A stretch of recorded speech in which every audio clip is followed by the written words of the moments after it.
बिस्मिल्लाहिर्रहमानिर्रहीम। अस्सलाम वालेकुम माय यूट्यूब फैमिली। उम्मीद है कि आप सब ठीक होंगे। अल्लाह ताला हम सब के रिज़्क में बरकत डाले। मैं हूं सबा फ़ैज़ान और आप देख रहे हैं सबा फ़ैज़ान इजी रेसिपीज़। आज मैं आपके लिए रेसिपी लेके आई हूं लच्छेदार पराठे की, जो बहुत ही आसानी से बन जाते हैं। बिस्मिल्लाहिर्रहमानिर्रहीम। सबसे पहले हम लेंगे 2 कप मैदे का, हाफ टी स्पून लेंगे हम नमक। इसे अच्छे से मिक्स करेंगे और नीम गर्म पानी से गूंद लेंगे।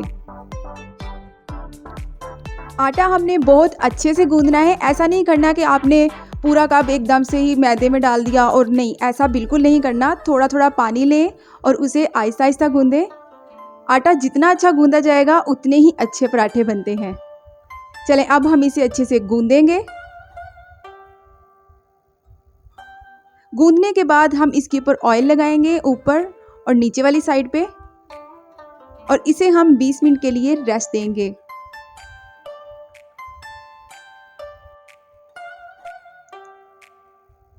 बीस मिनट हो चुके हैं। आटा लेंगे और उसे अब आपने हथेली से इस तरह से प्रेस करना है। अब इसे हम राउंड शेप में करेंगे और इसके हम 2 पार्ट कर लेंगे। 2 पेड़े बना लेंगे।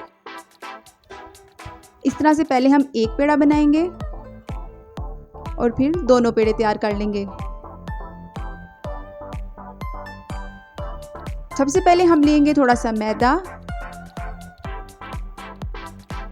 पेड़े को आपने इस तरह से प्रेस करना है। तकरीबन आप 3 से 4 दफ़ा प्रेस कर लें इसे इस तरह से।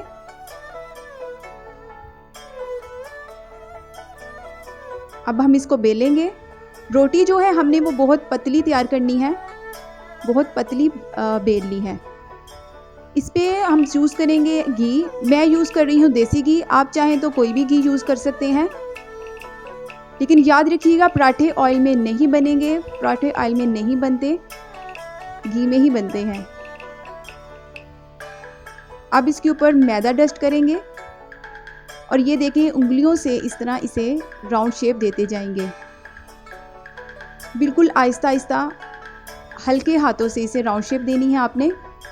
ज़ोर ज़बरदस्ती बिल्कुल भी नहीं करनी इसके साथ।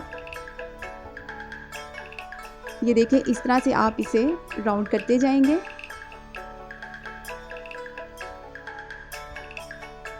राउंड करने के बाद इसके जो कॉर्नर हैं वो इस तरह से दबाएंगे। इसे हल्का सा खींचेंगे और ऊपर से इस तरह से प्रेस करेंगे। अब इसके ऊपर हम दोबारा से घी लगाएंगे। आप रेसिपी के कोई भी स्टेप हो, छोटे छोटे स्टेप अच्छे से फॉलो किया करें, आपकी रेसिपी सेम वैसी ही बनेगी। अब इसके ऊपर थोड़ा सा मैदा डस्ट करेंगे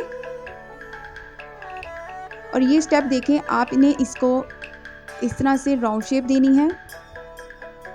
इस तरह राउंड शेप देते जाएं। ये हमारा पेड़ा तैयार हो रहा है पराठे का।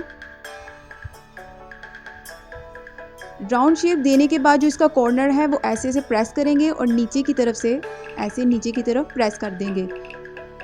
इसी तरह से अब हम दूसरा पेड़ा भी तैयार कर लेंगे और इसे हम तकरीबन 10 मिनट के लिए रेस्ट देंगे।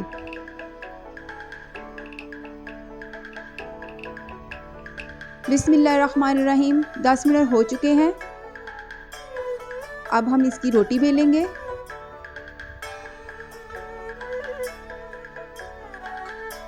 सबसे पहले हम थोड़ा सा मैदा लेंगे। इस तरह से आपने थोड़ा सा मैदा लेना है।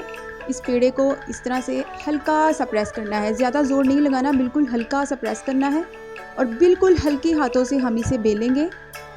ज़्यादा ज़ोर नहीं लगाना बेलन के ऊपर, क्योंकि अगर आपने ज़्यादा ज़ोर से रोटी बेली तो हमारी जो वो लेयर्स बन रही हैं वो नहीं बनेगी। हल्के हल्के हाथों से हम इसे बेलते जाएंगे और एक रोटी तैयार कर लेंगे। चले, रोटी हमने बेल ली है। अब इसे हम तवे पे डालेंगे। तवा मैंने पहले से गर्म कर लिया है, उसकी फ्लेम मैंने मीडियम टू लो कर दी है। पराठा हमने जो बनाना है उसकी फ्लेम हमने बिल्कुल लो रखनी है। जिस तरह हम दम वाली हमारी फ्लेम होती है सेम उस तरह। अब हम इसे 4 मिनट के लिए इस तरह ही छोड़ देंगे। 4 मिनट हमारे हो चुके हैं। हमने घी लेना है और इस तरह इसके साइडों पे घी लगाना है। आपने ये पराठा घी में ही बनाना है, ऑयल यूज़ नहीं करना। घी से पराठे बहुत ही ज़्यादा मज़े के बनते हैं और क्रिस्पी बनते हैं और उनकी लेयर्स भी बनती हैं। अब हम इसे मज़ीद 2 मिनट के लिए छोड़ देंगे। 2 मिनट के बाद आपने इसके ऊपर घी लगाना है। इस तरह से सारे पराठे पर आपने घी लगाना है। अब इसकी हम साइड चेंज कर देंगे और ये देखिए माशाल्लाह से इसका कितना खूबसूरत कलर आया है। इसे अब हम मज़ीद 2 मिनट के लिए इसी तरह ही छोड़ेंगे ताकि इसकी साइड पक जाए। ये देखिए माशाल्लाह से हमारा पराठा तैयार हो चुका है। ये कितना क्रिस्पी बना है। माशाल्लाह से मेरे अल्लाह की शान, उसकी रहमतें, उसकी बरकतें। और ये देखिए पराठा कितना अच्छा बना है, बहुत ही क्रिस्पी बना है। आप इसकी लेयर्स देख सकते हैं कितनी अच्छी बनी है। आप इसे सुबह नाश्ते में ज़रूर ट्राई करें, आप बाहर के पराठे भूल जाएंगे। अगर आपको मेरी वीडियो पसंद आया करें तो वीडियो को लाइक कर दिया करें, ये आपकी तरफ से हमारी मेहनत का इनाम होता है। और अगर आप चाहते हैं कि आपको इसी तरह मज़ेदार और इजी रेसिपीज़ मिलती रहें तो मेरे चैनल को सब्सक्राइब कर दें, बेल आइकन का बटन दबाना मत भूलिएगा। अपनी दुआओं में याद रखिएगा। सबा फिजान को अल्लाह हाफिज़।